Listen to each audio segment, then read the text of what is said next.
Welcome back, Talking with Ted on Tuesday. All right, so this is actually going to conclude our sessions on creating and maintaining and sustaining an edible landscape. All right, so I want to start out this time talking about some tools. The success you're going to experience is going to require that you do something with these plants to harvest. Now, I mentioned freezing last time. I've got all these freezers and they're packed out. Blackberries yet from last year that I haven't even been able to eat yet. Okay, but some people can, some people juice. I mean, there's various ways to handle this. All right, some plants, my grapes that I produce are not very good as grapes, but they're pretty decent as raisins. Okay. So I've got a dehydrator,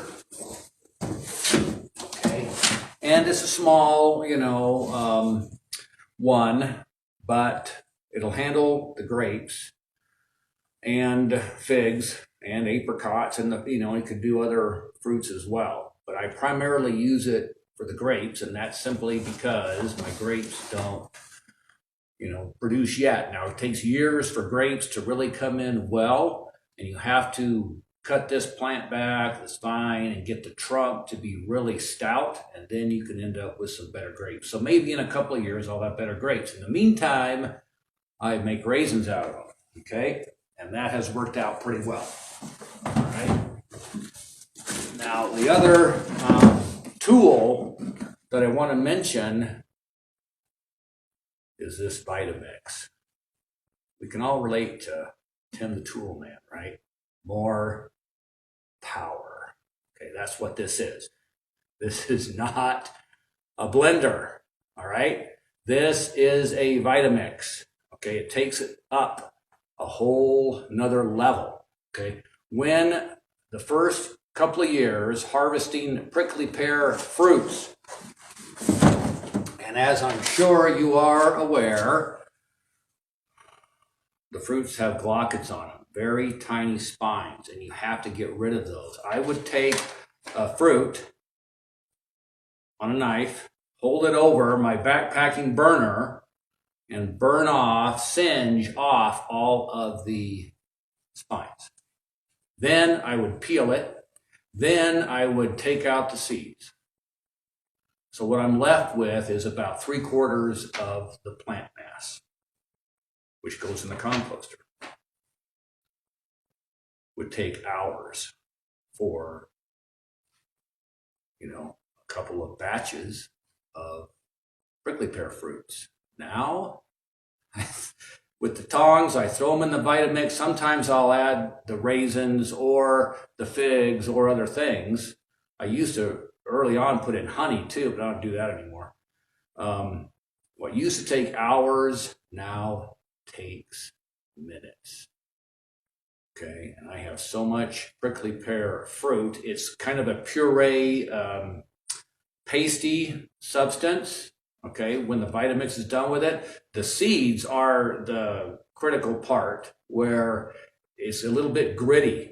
Like if you're going to eat blackberries, you're going to taste those little seeds in there. It's similar to that, but it is certainly edible and palatable. In fact, the seeds are actually the most nutritious part of the fruit. And if they're being thrown away because they're like rocks, like eating BBs, you cannot eat prickly pear fruits as is. You have to decimate them, and a Vitamix handles that handily, saving hours and hours of time. All right, so those are a couple of tools that I use. Okay, so plant ID. I mentioned last time books related to the usefulness of the plants. What are you going to do with it once you know what it is? Unfortunately, those books don't help you identify anything. That's not their purpose. The plant ID books don't tell you much about what you can do with it. Sometimes they'll give a passing reference. Oh, it was used for, this herbal concoction or to treat, eye pain or something. But that's not all that helpful. But you still have to know what it is to begin with. If you're looking at something, you have to know what it is. And then once you know what it is, you have the name, you can figure it out and find out all over the place what to do with it. But you have to get an accurate identification. And in the nursery, of course, there's hundreds and thousands of varieties and different hybrids, things like that. Those things are generally labeled. As I mentioned before, you can't always rely on the staff to know that much about it. You're going to have to do your homework. The plants out in the wild, there's 4,000 native species or so in Arizona, so your chances of being wrong are really good. Ann Apple's book is my favorite, but it only has about 400 plants in it out of 4,000. Okay, most of the books are like that. They'll have only 10% or less of the plants that even exist out there. So often it's an exercise in frustration because the plant you're looking at is probably not even in the book. So I produced a couple of spreadsheets that I can make available to you. You could contact me and I could email them to you or give them to you on a flash drive with my hiking directory or whatever you might be interested in. It kind of works together for me. Hiking and plants all the time. All right, now we cannot not talk about our favorite topic, pests. Okay, some people have issues with things like javelina. Okay, I am very fortunate when this half acre that I purchased for my brother, it's got a fence around it. No javelinas will ever get in there. Okay. I added chicken wire all the way around the entire half acre to keep the rabbits out. Okay. Squirrels are going to get in. I can't do anything about that. I will often shoot them. Rats, pack rats especially, they'll still come in, and there are various ways to treat those. People use poisons, they shoot them, trap them, whatever, okay? They will do great damage if you don't control them and keep them out. Once again, you're going to grow things that they want just like you want. Are you growing them, plants, for them or for you, okay? Gophers. I thought, in my naivete, that when I put big chunky rocks around my entire perimeter, that would deter the gophers. Gophers don't care about anything on the surface. They just burrow underneath it. And they will burrow. I've chased gophers for 50 yards all over the place. They just go like crazy. So there are other poisons or traps that various people will use with different levels of effectiveness. So once again, you've got to decide what will work for you, okay? But you didn't invest in all these plants for pests to come in and take them away. Birds, I can't do anything about that. And sometimes, unfortunately, when the bird will peck on the apricot with one little peck and drop it to the ground, and then it's just wasted, okay? But the plants often need to be thinned anyway, and you can put up bird netting, things like that. When I planted my raised bed there one year, the seedlings are coming up. The next day, it was all mowed to the ground. And I suspect birds have gotten in there, quail perhaps. And so now I'll put in bird block over the top of the raised bed to keep the birds out so the seedlings can at least get established. Once they're established, the carrots, the spinach, then I don't have any problems. Unfortunately, that bird block, my friends, the lizards and sometimes snakes will get caught up in there and trapped and choked or killed. Unfortunately, there's sometimes collateral damage with regard to these mechanisms that we use to keep some things out that we don't want there, okay? All right. Insects, I haven't had much problem with insects, grasshoppers, and so forth. And there are various, sprays and things, aphids. I get a lot of ladybugs in there when I had the spinach and stuff coming in, and I would see the little white flies buzzing around. And the ladybugs, I think, did a decent job. The only insect that I really struggle with regard to, and I don't struggle too much with it, but hurting the plants is tomato worms. Okay, my mom hated tomato worms. And I don't treat them with the plants with anything. I just watch the plant. Again, it's part of your lifestyle to get out there and to be looking at it every single day. When you see part of your tomato plant is just denuded, there's a tomato worm on there. And you're going to have to look closely for it because it's going to blend in very well. And I'm just going to pick them off and throw them to the side, and hopefully the birds will enjoy them.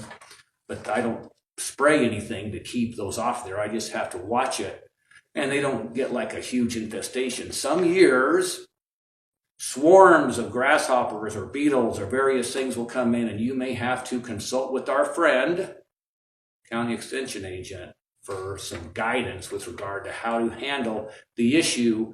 It won't be the same each year. Some years you'll have a bumper crop, not just of pests, but of fruit. And then next year you'll have nothing. Now, I mentioned previously about the cold requirement, but I didn't get into specifics about that. So I want to not forget to do that. In Cordes Junction, the Mayer area, if the cold requirement for a peach tree is 700 hours, you're wasting your time. We're not likely to have 700 hours in the winter of temperatures below 40 degrees. Prescott Valley, you're probably going to be fine. That's where they will sell those plants. If it's less than 400 hours, I think you're going to be fine here in the Mayer area. Okay, the plant has to have that much cold in order for the fruit to develop in the first place. If it's not cold enough, long enough, it's not going to happen. You're wasting your time. Okay, and you didn't do this, buy this tree to waste your time. So check the cold requirement on a rosaceous tree, and what was the other thing? Pollination requirement. If it's self-pollinating. Now, I got to mention one thing about my pear tree. And you're going to have to get to know your landscape. Okay, my pears are on there, and it's like September. I mean, come on. There's only half a dozen pears on these two trees. They've only been there a couple years.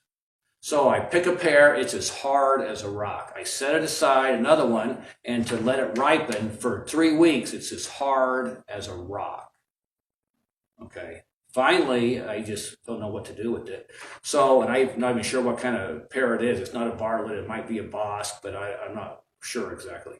But finally in October, the fruit fell to the ground.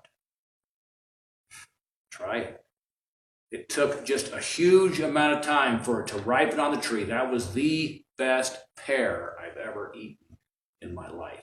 So sometimes your schedule and the plant schedule in this particular year or season, you're just going to have to get to know what's going on in your landscape. That's part of the lifestyle. Okay, I wanted to plant, again, natives. And the other thing that I would stress is diversity. Okay, so I've got these native things like wolfberry and hackberry, and I've got peaches and pomegranates and pears and almonds, and there's like 35 different species besides what's in the raised bed of edible plants on this landscape. If something fails, I've got something else to utilize. Okay, so bear that in mind. Diversity is a great thing, okay, in the landscape as well as anywhere else. And it's going to take you time in order to see how all that works together. It's not just going to be a simple thing necessarily in some years, because the seasons and climates and different, and so you're going to have to get to know it, but understand that it's going to sometimes take a long time for these plants to develop. So I planted blueberry elder. Wow, this is the coolest plant. Harvesting the fruits, Grapevine Canyon, 6,000 feet. I've seen this plant growing profusely on Santa Cruz River south of Tucson at 2,000 feet. I got nothing. 2 years running, there is no fruit. It's dry as dust. Flowers, it smells great. It's so incredibly beautiful. I get no fruit whatsoever. I got this native plant, the Arboretum in Superior, but I don't know why I'm not getting fruit on it. So sometimes, again, you may fail. You have to be persistent. And if it doesn't bear fruit after a couple, 3 years, it's just going to go away and I'm going to have to try something else. Okay. I've got a Mormon tea plant where I was making tea the other day. So, I don't do a lot of tea, but it's an option. And again, it's part of your diversity of your landscape. Okay. One thing I do want to mention about some of these shrubs is I like to trim them up so that you don't have a bunch of places for mice to hide at the bottom of the shrub. So you're probably going to prefer to keep the trunks clear so that you can see what's underneath there and you don't give things a place to hide. So I go out and I look for scorpions most every night in the summer. And what did I find one night besides my snakes and toads? A really cute skunk. And I don't want to mess with the skunk. But I wouldn't know it's there because sometimes you'll smell them in the morning. Oh man, what's that? It's a skunk. And so it was there a couple, 3 nights, and I wasn't sure how to deal with it, but I just shined a light in its face, and it just didn't like that. So I followed it out the gate and saw how it was getting in underneath my gate in the driveway. So I reinforced the fence. So get out on the landscape, see what's there, be a part of it. Understand you're going to have to make adjustments. You're going to fail. Try again. Talk to your neighbors. Work together. And you are going to have such a joyful time with very little frustration creating your edible landscape. And if you have questions, call me, email me, Ted, Spring Valley Library, and I'll do the best I can. Of course, you can always talk to Jeff Shalal, especially with insect and pest questions. He's going to be your better source. All right? Have fun. I know you will.